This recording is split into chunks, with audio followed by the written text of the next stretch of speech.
स्वागत है आपका सबलाइन क्लासेस में। आज हम बहुत महत्वपूर्ण विषय पर बात करने वाले हैं और यहाँ पर हम बात करेंगे आज बोध की, यानी कि कॉम्प्रिहेंशन, जो कि एक पैसेज आता है हमारे यूजीसी नेट में, कई कॉम्पिटिटिव एग्ज़ाम में आता है।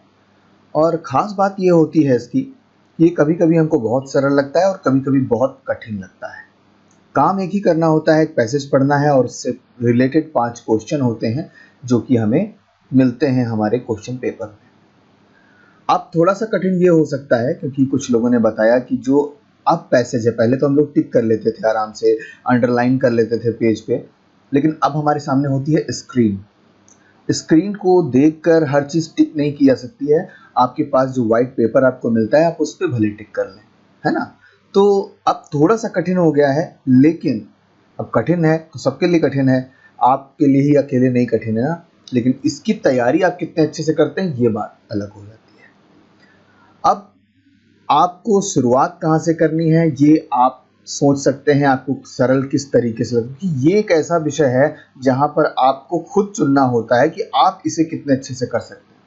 हम आपको सिर्फ छोटा मोटा मार्गदर्शन दे सकते हैं, अगर आपको पसंद आता है तो आप उसे भी चूज़ कर सकते हैं। तो सबसे पहले मैं आपसे ये कहूँगा कि यहाँ पर जो भी पैसेज आता है, अगर आपको लगता है कि हम इसको थोड़ा इजी मोड में कर लें, तो आपको सबसे पहले अपने प्रश्नों पर नज़र डालनी पड़ेगी कि प्रश्न आखिर पूछते किस तरीके के क्वेश्चन हैं। जो आपके प्रश्न 5 आएंगे वो कहना क्या चाहते हैं, क्योंकि अब वो हैं आपके पैसेज से रिलेटेड ही, लेकिन आखिर वो पूछ क्या रहे हैं, इस पे ज़्यादा आपको ध्यान देना पड़ेगा। अगर प्रश्नों के माध्यम से ही आपको लगने लगेगा कि ये सीधा सीधा पूछ रहे हैं या टेढ़ा मेढ़ा पूछ रहे हैं, तो आइए आज का जो हम विषय है हमारा, इसको भी हम कुछ इसी तरीके से देखेंगे कि आखिर जो हमारा प्रश्न है वो पूछ क्या रहा है। तो सबसे पहले हम आपको ले चलते हैं प्रश्नों पर। तो आज का जो हमारा विषय है थोड़ा गांधी जी से रिलेटेड है, और गांधी जी का जो मैंने पैसेज उठाया है, ये एक पुराने पेपर से ही उठाया है। तो आपको यहाँ पर ये देखना है कि प्रश्न क्या पूछा गया है। तो जो भी आपका 4 ऑप्शन दिए हैं, इसमें पूछ रहा है कि निम्नलिखित में से गांधी जी की मानवता, प्रकृति और उसके पर्यावरण से अंतर संबंधों की सर्ववादी विचारधारा के विकास के ऊपर किसका गहरा प्रभाव पड़ा था। वैसे तो इस तरीके के क्वेश्चन आपको डायरेक्ट भी मिल जाएंगे यूजीसी नेट में, अगर आप फर्स्ट पेपर देखेंगे तो इस तरीके के क्वेश्चन मिल सकते हैं, लेकिन फिलहाल आपको यहाँ पर एक पैरा मिल रहा है तो ये चीज़ थोड़ी सी आसान हो सकती है।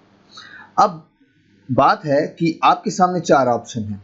अब आपके सामने पास होगा एक छोटा सा पेज, कभी कभी एक मिल जाते हैं, कभी कभी मांगे तो 2-3 भी मिल जाएंगे, ऐसी कोई दिक्कत वाली बात नहीं। बस आपके अंदर एक पेशेंस होना चाहिए कि हाँ, हम आराम से अपना क्वेश्चन हल कर रहे हैं कि नहीं। तो यहाँ पर चीज़ें आसान हैं। आपको देखना है कि गांधी जी की मानवता, प्रकृति, उसके पर्यावरण से अंतर संबंधों की सर्ववादी विचारधारा। ठीक, सर्ववादी विचारधारा को आप लिख लीजिए कहीं साइड में, जो भी आपका पेपर होगा उस पर लिख लीजिएगा सर्ववादी विचारधारा। और अगर चाहते हैं तो शॉर्टकट में जैन, ईसाई, भगवत गीता और रस्किन टॉलस्टॉय को भी जल्दी जल्दी लिख लीजिए, जिससे आपको आसानी रहे कि हाँ, देखते हैं कि सर्ववादी विचारधारा और ये पर्यावरण अंतर संबंध क्या उससे मैच करेगा कहीं के नहीं करेगा। तो अगर आपके पास लिखा होगा तो, और अगर आप पढ़ रहे होंगे जब पैरा, तो आपको ये सब चीज़ें थोड़ी सी आसान लगेगी, है ना। तो ऐसे ही चलिए दूसरा क्वेश्चन देख लेते हैं। दूसरा क्वेश्चन है, गांधी जी का साधनहीन लोगों, गरीबों एवं ग्रामीण जनता के प्रति गहरी चिंता के लिए किस वैकल्पिक व्यवस्था का विचार पनपा है। ठीक है, साधनहीन लोगों, गरीबों, ग्रामीण जनता के प्रति गहरी चिंता के से किस वैकल्पिक, तो वैकल्पिक व्यवस्था हो जाएगा, साधनहीन लोग हो जाएंगे यहाँ पर, ग्रामीण, गरीब जनता और वैकल्पिक व्यवस्था। ये 4 चीजें आपकी जल्दी जल्दी आप लिख सकते हैं क्वेश्चन में। उसके बाद क्या है, आवश्यकताएं, सामाजिक चिंतन, शहरी नीति या आर्थिक चिंतन।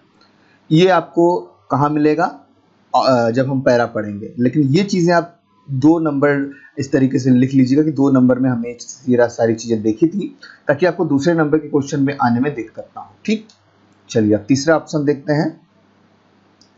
तीसरा ऑप्शन कह रहा है, औपनिवेशिक नीति और आधुनिकीकरण फिल इन द ब्लैंक्स है, को विनाश की ओर ले गई।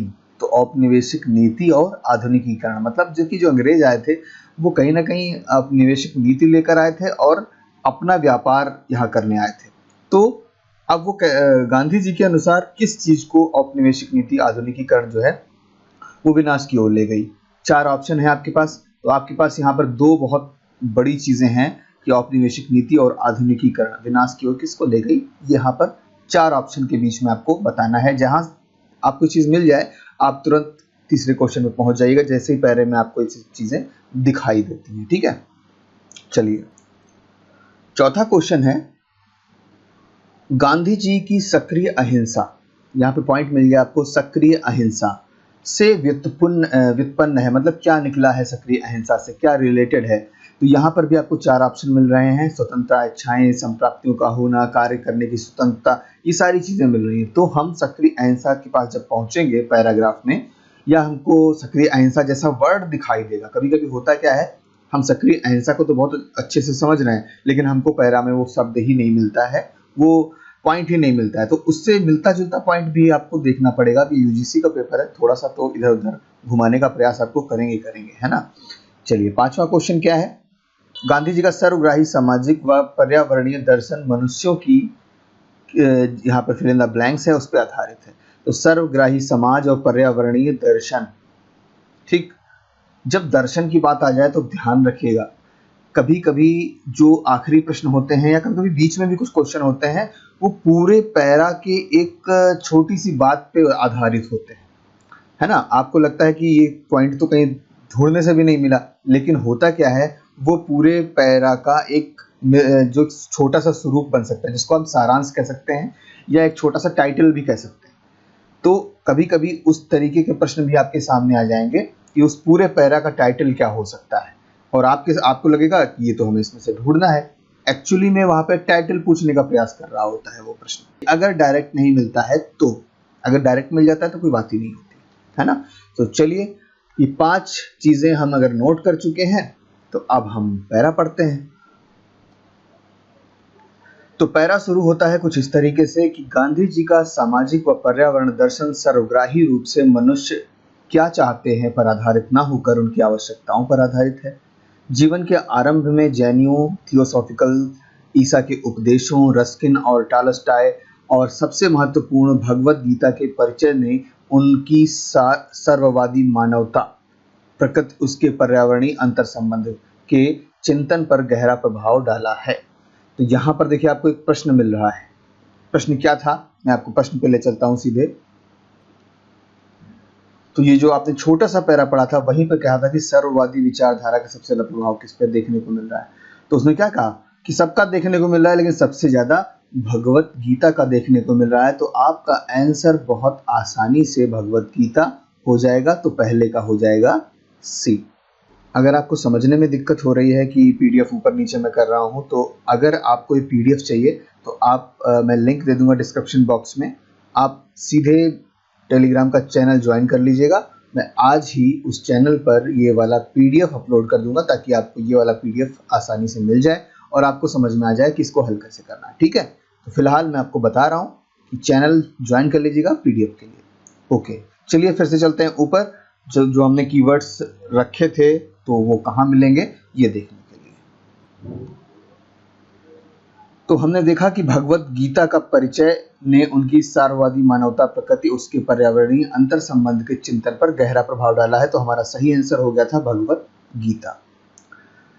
उसके बाद बात करते हैं साधनहीन ग्रामीण जनता। मैंने कहा था ना कि साधनहीन पे टिक कर लीजिएगा। साधनहीन जनता के प्रति उनके मन में एक वैकल्पिक सामाजिक चिंतन का विचार पनपा, जो दूरदर्शी, स्थानीय और तात्कालिक था।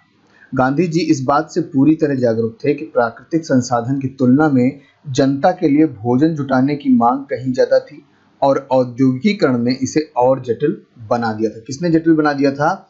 औद्योगिकीकरण ने जटिल बना दिया था। किसे? प्राकृतिक संसाधनों की तुलना में जनता के लिए भोजन जुटाना कठिन बना दिया था औद्योगिकीकरण ने।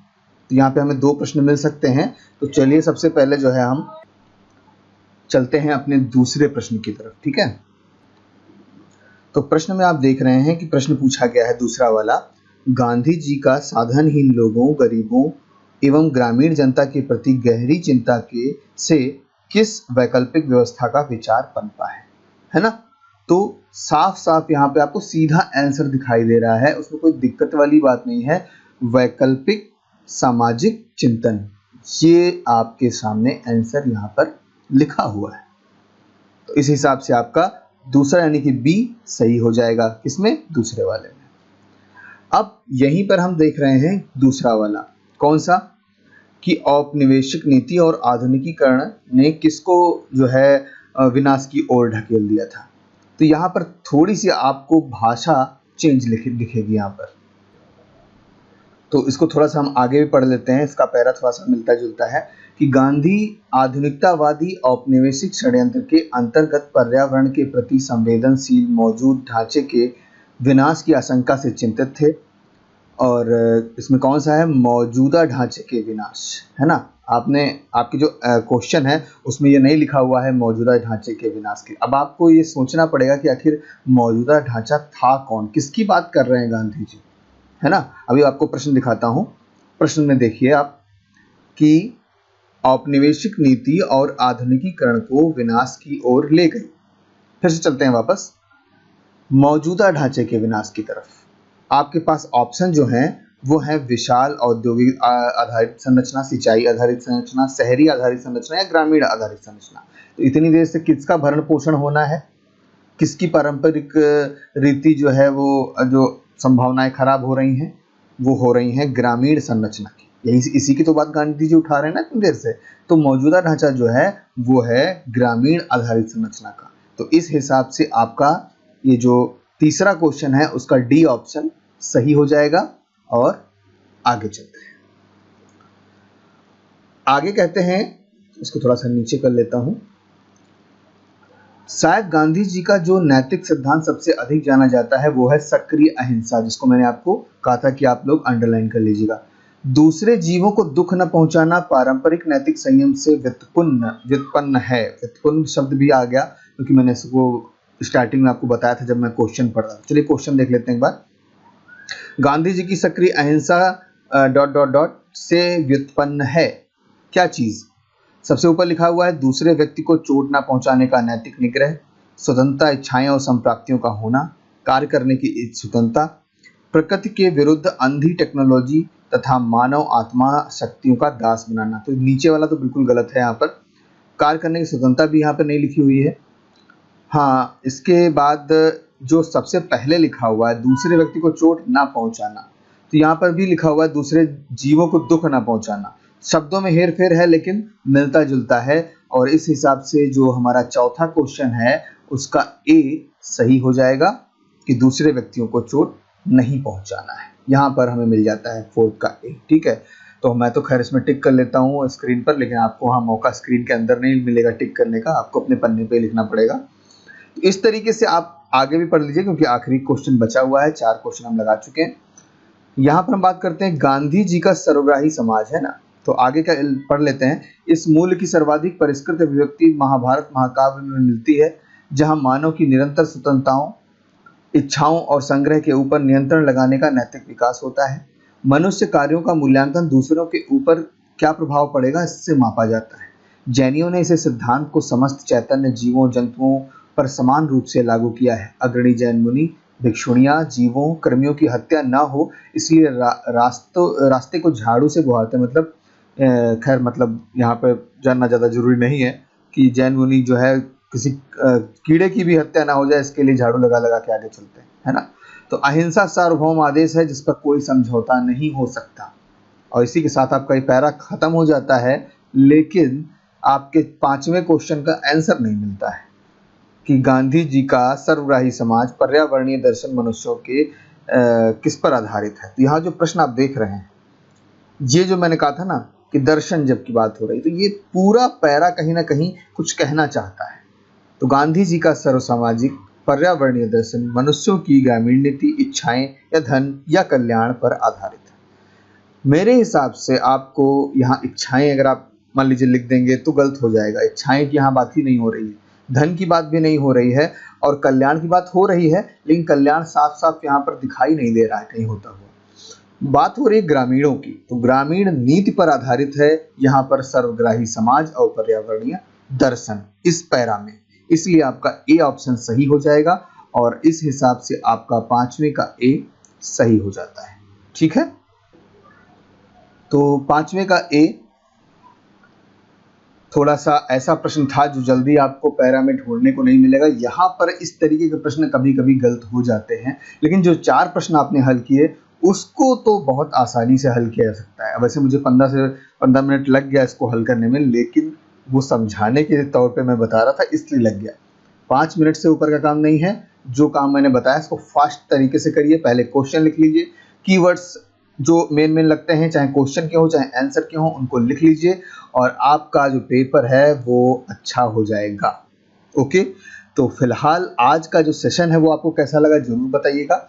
और साथ में जो ये आपको पीडीएफ में पढ़ा रहा हूँ, ये वाली पीडीएफ अगर आपको चाहिए तो आप सबलाइन क्विज जिसमें आपको भी कुछ भी अपडेट देनी है तो आप दे सकते हैं, कोई भी यूजीसी नेट से रिलेटेड, और जो मैं दूंगा वो तो आपको मिलती रहेगी वहाँ पे। तो ये पीडीएफ आपको चाहिए तो नीचे डिस्क्रिप्शन बॉक्स में लिंक है, ज्वाइन कर लीजिए और ऐसे ही जुड़े रहिएगा हमारे सबलाइन क्लासेस के साथ। Thank you very much.